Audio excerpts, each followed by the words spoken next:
بسم اللہ الرحمن الرحیم۔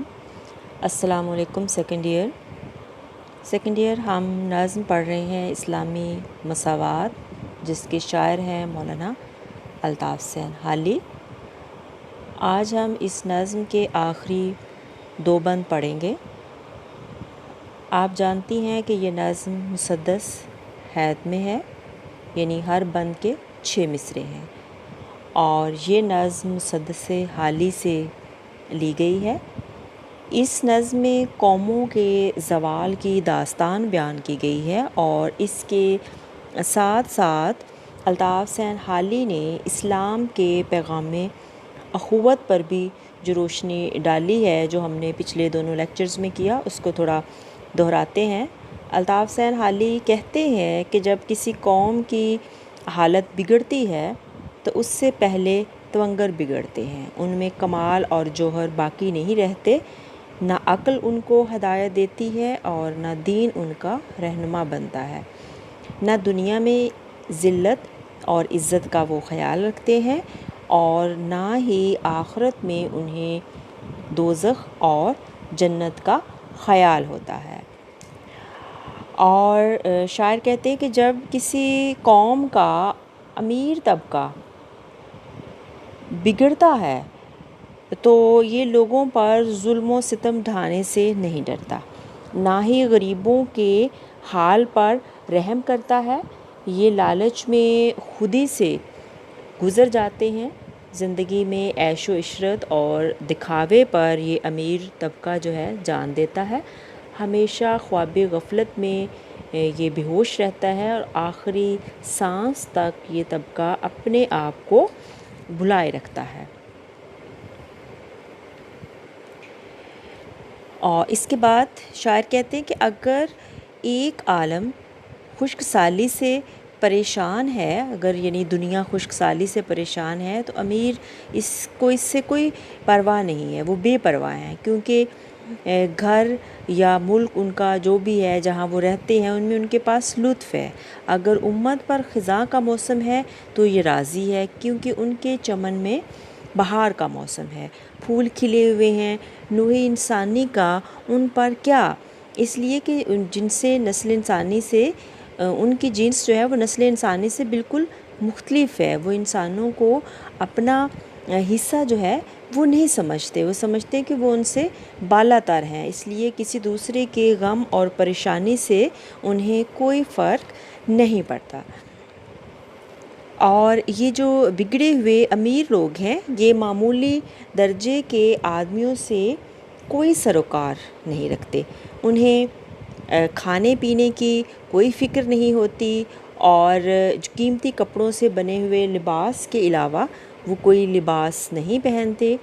ان کے گھر جو ہے وہ محلات ان کے باعث رشک ہوتے ہیں، ان کے چلنے کے لیے ہر وقت سواری موجود رہتی ہے، اور ہر لمحہ ان کی تفریح کے لیے گانے بجانے کے سامان بھی جو ہیں وہ بھی موجود رہتے ہیں۔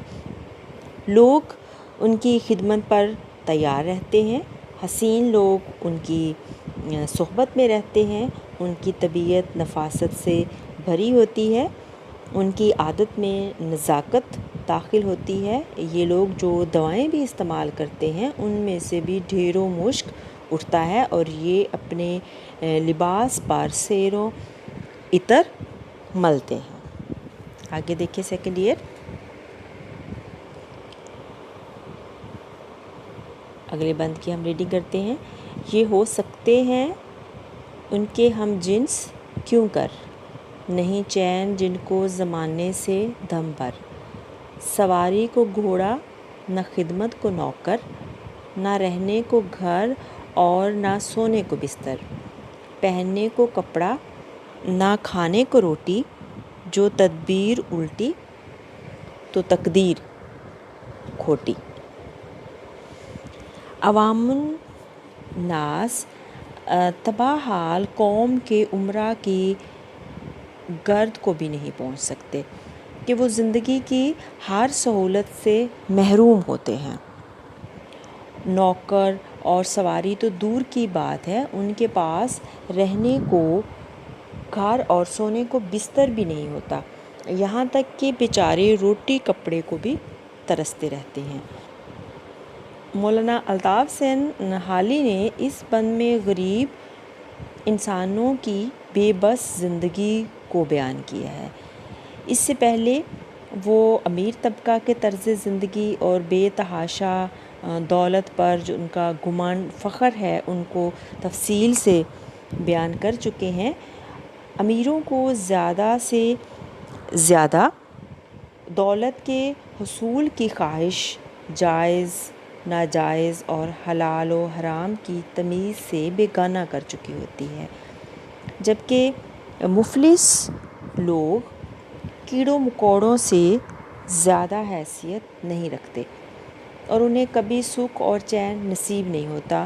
وہ اپنے لیے کسی سواری کا بھی نہیں سوچ سکتے، پیدل سفر طے کرتے کرتے غربا کے پاؤں زخموں سے چور ہو جاتے ہیں، کام کرتے کرتے ان کے ہاتھ شل ہو جاتے ہیں۔ شاندار گھر کا تصور تو ایک طرف، انہیں سر چھپانے کے لیے بھی چھت میسر نہیں آتی۔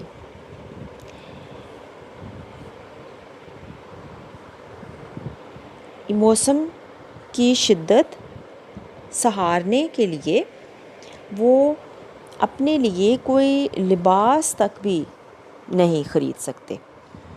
اب جدید دور میں ریل گاڑی، کار یا بس میں سفر کرنا ایسا معمولی خواب ہے جس پر زیادہ پیسے خرچ نہیں ہوتے اور انسان مختصر وقت میں اپنی منزل مقصود پر پہنچ جاتا ہے، لیکن روپے پیسے کے نہ ہونے کی وجہ سے غریب لوگوں کے ہاں یہ چیز بھی آڑے آتی ہے۔ یہ بیچارے روپے کی قلت کی وجہ سے ویگن، بس تو دور کی بات ہے، اپنے گھوڑے پر بھی سفر نہیں کر سکتے، پیدل سفر کرتے ہیں، سفر کی صعوبتیں، موسموں کی شدتیں برداشت کرتے ہیں۔ پھر امیروں اور غریبوں کی زندگی میں ایک اور نمایاں فرق نظر آتا ہے۔ تندرستی ہو یا بیماری، ہر حالت میں انہیں اپنے کام خود کرنے پڑتے ہیں، کیونکہ یہ بیچارے خدمت گار رکھ کر ان کی تنخواہیں ادا کرنے کی استطاعت نہیں رکھتے۔ لباس جو کہ انسان کی بنیادی ضرورت ہے، لیکن ان لوگوں کو جیسے پہلے بھی کہا کہ موسم کی شدت سہارنے کے لیے بھی ان کے پاس لباس نہیں ہوتا، کپڑے انہیں میسر نہیں ہوتے، بیچارے ننگے بدن موسموں کی شدت سہتے رہتے ہیں اور اپنے جسم اور جان کا جو رشتہ ہے اس کو قائم رکھنے کے لیے روٹی کی تلاش میں مارے مارے پھرتے ہیں اور اکثر اوقات جو ہے وہ جان سے گزر جاتے ہیں، ان کا کوئی پرسان حال نہیں ہوتا۔ زندگی گزارنے کے لیے مختلف منصوبے بناتے ہیں۔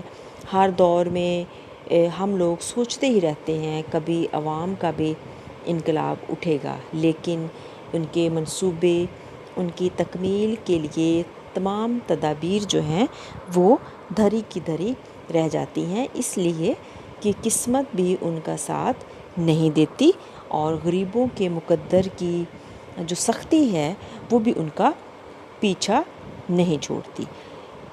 شہریوں کو بنیادی ضروریات میسر کرنا حاکمان وقت کا بنیادی فرض ہوتا ہے، لیکن یہ لوگ عوام کو زندگی کی بنیادی ضروریات بھی فراہم نہیں کرتے اور مساوات کے کھوکھلے نعرے لگاتے رہتے ہیں، اور جو ہے وہ غریب آدمی اس کے حالات نہیں بدلتے اور ان کے پاس اتنے وسائل بھی نہیں ہوتے کہ وہ اپنے حالات کو سدھار سکیں۔ جو تھوڑے بہت وسائل آ بھی جائیں تو گھر بنائیں یا کاروبار فیصلہ نہیں ہو پاتا، یوں وہ ساری زندگی بدقسمتی اور بد نصیبی کا عذاب سہتے رہتے ہیں۔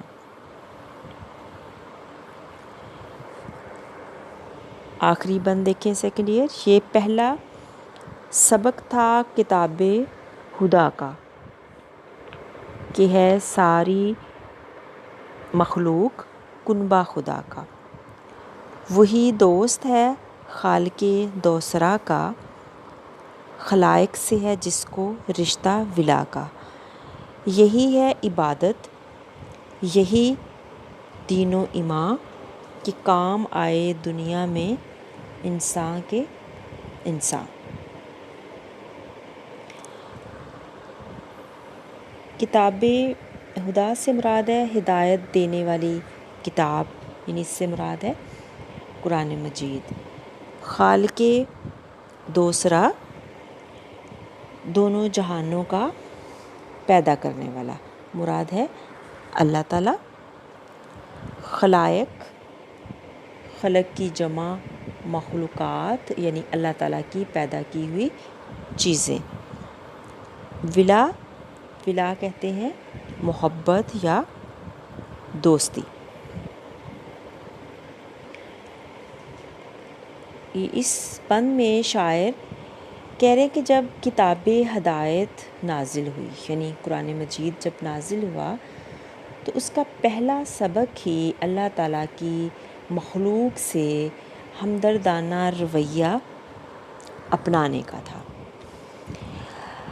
اس آخری بند میں شاعر اسلامی مساوات کے اس بند میں اونچ نیچ جو انسانوں کے پیدا کیے ہوئے طبقے، تفرقہ بازیوں کا شکار جو لوگ ہیں، ان کو مخاطب کر کے شاعر کہتے ہیں کہ مسلمان ہونے کے ناطے تمہارا یقیناً اللہ کے آخری پیغمبر حضرت محمد صلی اللہ علیہ وسلم اور کتاب برحق یعنی قرآن مجید پر بھی مکمل ایمان ہوگا۔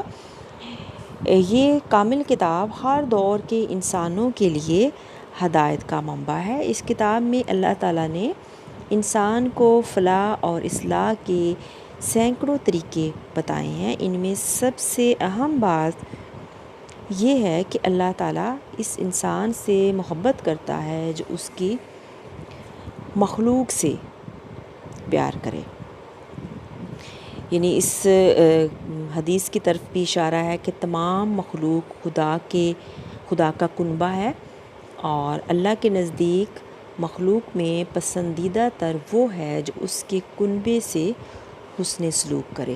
خطبہ حجۃ الوداع کے موقع پر بھی حضرت محمد صلی اللہ علیہ وآلہ وسلم نے واضح ارشاد فرمایا کہ تم سب آدم کے بیٹے ہو اور آدم کو مٹی سے بنایا گیا۔ کسی عربی کو اجمی پر، کسی اجمی کو عربی پر اور کسی گورے کو کالے پر کوئی فضیلت نہیں سوائے تقویٰ کے۔